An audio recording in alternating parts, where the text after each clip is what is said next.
안녕하세요. 청약 전문가 베니아입니다. 오늘 제가 준비한 내용은 2026년 이런 청약은 조심해야 된다 입니다. 우리가 투자를 할 때 큰 수익을 내는 것도 중요하지만 실수하지 않는 것이 저는 그보다 훨씬 더 중요하다라고 생각하거든요. 그래서 앞으로 2026년간 반드시 이 세 가지는 주의를 하셨으면 하는 마음에서 제가 준비를 해보았습니다.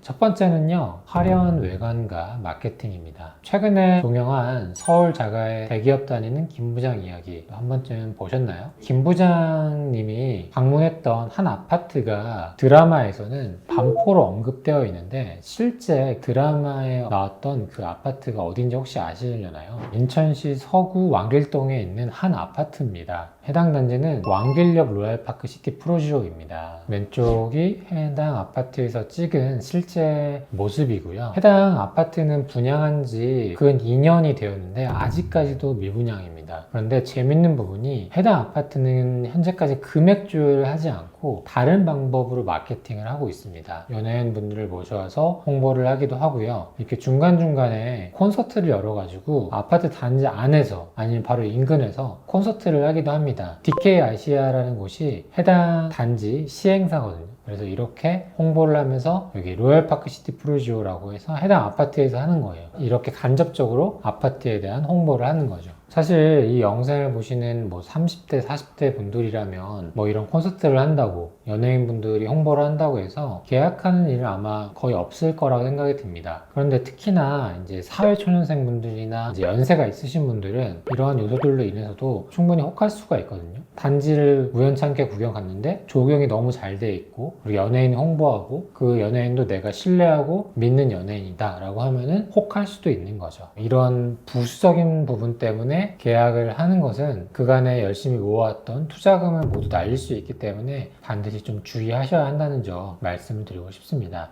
정말 입지가 좋고 안전마진이 있는 곳들은 이런 콘서트나 연예인 기용 전혀 하지 않습니다. 심지어는 모델하우스까지도 건립하지 않는 곳들도 많이 있습니다. 그렇기 때문에 청약을 할 때는 본질이 무엇인지 이 부분을 꼭 명심하시길 바랍니다. 입지나 가격이 안 좋다면 아무리 자이라고 해도 사면 안 되나요? 하이엔드 브랜드가 분양한다고 하더라도 분양하는 곳이 시골이다, 읍면리에 있다 라고 하면은 일단은 신중하게 봐야 되죠. 부동산은 무엇보다 입지가 우선이기 때문에 입지와 수요가 얼만큼 탄탄하냐 그렇지 않냐가 우선이기 때문에 브랜드는 후순위라고 볼 수 있겠습니다. 그래서 마찬가지로 네이버나 당근 그리고 여러분들이 보시는 각종 SNS에서 분양단지 홍보 영상이나 광고 문구도 보실 수 있을 텐데 물론 해당 단지가 무조건 나쁜 건 아닙니다. 어떤 조건 변화가 이루어지거나 아니면 사이클이 좀 바뀌면 거기에 맞춰서 다시 생각을 해야 되는 건 맞지만 그럼에도 불구하고 이렇게 미분양되는 데 있어서는 분명히 이유가 있을 수 있기 때문에 보수적으로 의심을 하고 보시는 걸 추천드립니다. 계약금 500만 원은 어떻게 가능한 거예요?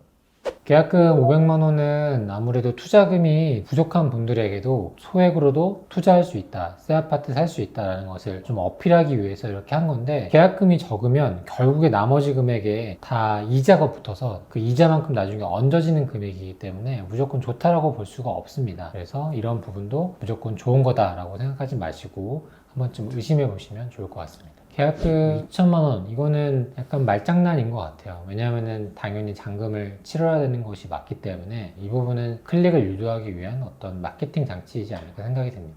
그리고 특히나 제가 뒷판에서도 설명드리겠지만 이렇게 마케팅 요소가 조금 더 쉽게 먹힐 때가 상승기일 때입니다. 왜냐면은 나는 그냥 전세가 좋아서 월세가 좋아서 보통 집값이 오르지 않으면 전세나 월세로 계속 갱신을 하시면서 사시는 게 일반적이거든요. 그런데 집값이 오르면 지금이라도 매수를 할까? 이런 고민을 하는 찰나에 갑자기 이런 미분양 마케팅 광고가 오면 더 혹할 수가 있죠. 그렇기 때문에 조금 더 주의하셔야 한다는 점 말씀을 드리고 싶습니다. 두 번째 유의해야 될 요소는요, 바로 리모델링 단지입니다. 특히나 최근에 이 리모델링 단지가 많이 분양을 하고 있는데요.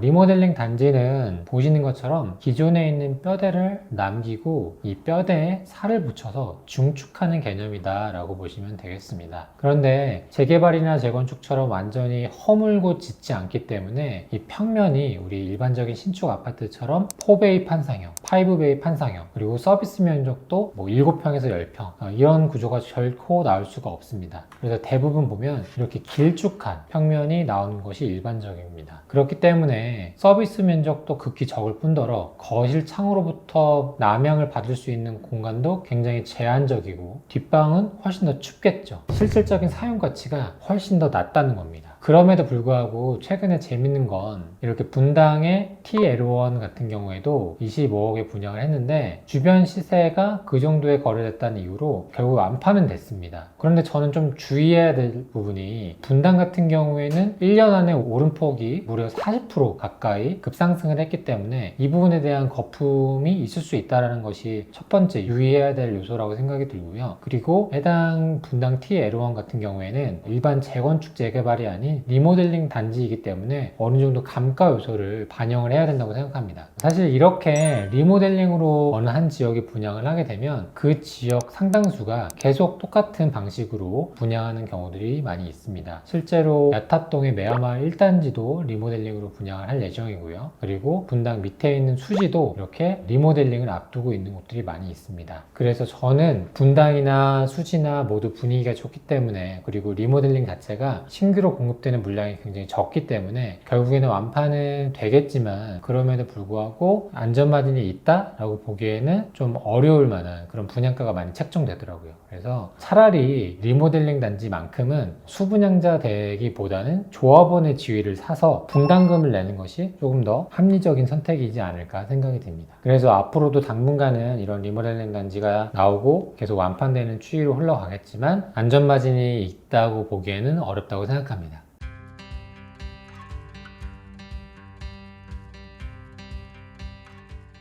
마지막으로 주의해야 될 부분은요, 바로 하이엔드 그리고 고분양가입니다. 사실 이 3번은 제가 자료를 준비하면서 넣을까 말까 좀 고민을 했었습니다. 왜냐면 누구나 비싼 물건이라고 생각하면 당연히 사지 않잖아요. 저렴하고 안전마진이 있는 물건에 매수를 결정하는 것이 일반적인 선택인데 당연하다고 생각할 수 있지만 요즘 시기를 보면 특히나 서울의 시장을 보면 매수 심리가 계속 살아나는 시장이기 때문에 너무 못난이 입지만 아니라고 하면 비싼 분양가라고 하더라도 사람들이 매수를 결정하는 그런 선택지를 가져갈 확률이 크거든요. 그래서 보시면 일전에 분양했던 광장동의 포제스 한강이라는 곳입니다. 바로 인근에 있는 아파트들의 금액이 구축이긴 해도 10억 중반 내외였었는데 해당 아파트는 한강뷰가 보이고 하이엔드라는 부분을 언급해서 30억이 훌쩍 넘는 분양가로 분양을 했습니다. 그래서 물론 연예인들이나 고소득자, 사업가 분들이라면 자금적으로 이 하이엔드 정도의 금액은 지불할 수 있지만 그럼에도 불구하고 일반 직장인, 맞벌이 직장인 이런 분들이라면 사실 하이엔드 고분양가에서 안전마진을 만들어내기는 사실 저는 거의 어렵다고 생각합니다. 그래서 이런 단지들이 불장일 때 특히나 많이 상승을 합니다. 왜냐하면은 내가 예를 들어서 바로 옆에 있는 이런 아파트를 갖고 있었는데 이런 아파트들이 단기간이 훨씬 더 많이 올라가 버린 거예요. 그럼 나는 갑자기 매각을 함으로 인해서 실현할 수 있는 금액이 굉장히 커지는 거거든요. 그럼 난 거기에서 조금 더 얹으면 이런 신축에 한강뷰 볼 수 있는 단지들을 살 수 있는 거죠. 불장일 때 이런 하이엔드 그다음에 고분양가 물건들이 이제 조금 더 금액이 많이 올라가는 경향을 나타냅니다. 근데 문제는 불장을 제외한 보합기나 하락기 일단은 매수세가 전혀 붙지 않는다는 거죠. 내가 이자를 내면서도 전혀 부담이 없다라고 하면은 사실 그분들에게는 문제가 될 것은 전혀 없다고 생각하지만 일반적으로 2년이나 4년 정도 보유했다가 매각을 염두하고 계신 분들이라면 거의 안전마진을 내기 어려운 구조라고 볼 수 있는 거죠. 그래서 앞으로 아마 2026년에 어떤 특별한 규제책이 나오지 않는다면 사람들의 매수 심리는 여전히 좀 유효할 텐데 그럴 때 고분양가로 아마 분양할 확률이 매우 크거든요. 그래서 그때마다 조금 스스로 브레이크를 거는 연습이 필요합니다. 제가 방금 설명드렸던 포제스 한강이나 양지역 인근의 하이엔드 오피스텔 정도는 여러분들이 충분히 피해 가실 수 있을 거라 생각이 드는데 최근에 나왔던 수지의 한 아파트 같은 경우에는 입지가 완전히 나쁘진 않은데 주변 시세 대비 분양가가 훌쩍 높게 책정을 했더라고요. 이런 경우라면 아무리 초기 투자금이 적더라도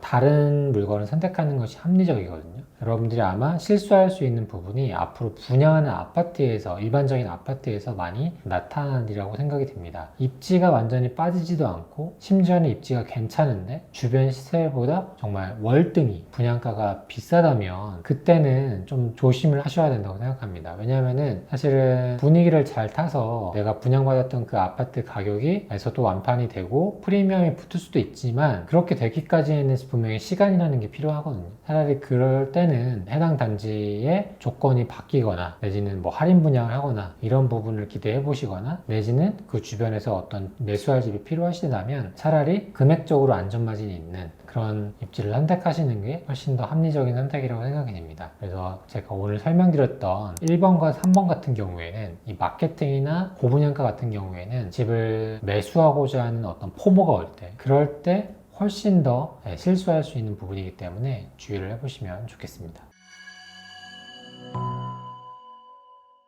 네, 오늘 이렇게 해서 청약할 때 또 아파트를 구매할 때 주의해야 될 3가지 사항에 대해서 설명드렸습니다. 어떻게 보면 당연한 내용으로 들릴 수도 있지만 우리가 사는 어떤 고가의 제품이 이성의 영역보다 감성의 영역이 더 크다고 합니다. 우리가 공부를 열심히 해야 되는 이유가 아마 이 부분이라고 생각이 드는데요. 내가 어떤 부분에 한 가지 꽂히게 되면 다른 단점들은 보이지 않는다는 거죠. 아무리 집을 사고자 하는 심리가 커도 장점이 크게 보여도 그 이면에 숨겨져 있는 단점들도 반드시 생각해 보셨으면 하고요. 혹여라도 내가 스스로 브레이크를 걸기 힘들다, 혹시라도 어떤 물건과 사랑에 빠져가지고 이 물건에 계약금을 걸기 직전이다, 고민이 된다라고 하면은 하단에 고정 댓글을 참고해 주시기 바랍니다. 저희가 한번 보고 이 물건은 절대 하면 안 되는데 하시려고 한다면 그럴 때는 또 브레이크를 걸어 드릴 수 있을 것 같습니다. 네, 오늘 제가 준비한 영상이 여기까지고요. 저희는 다음에 또 유익한 영상으로 찾아뵙겠습니다. 감사합니다.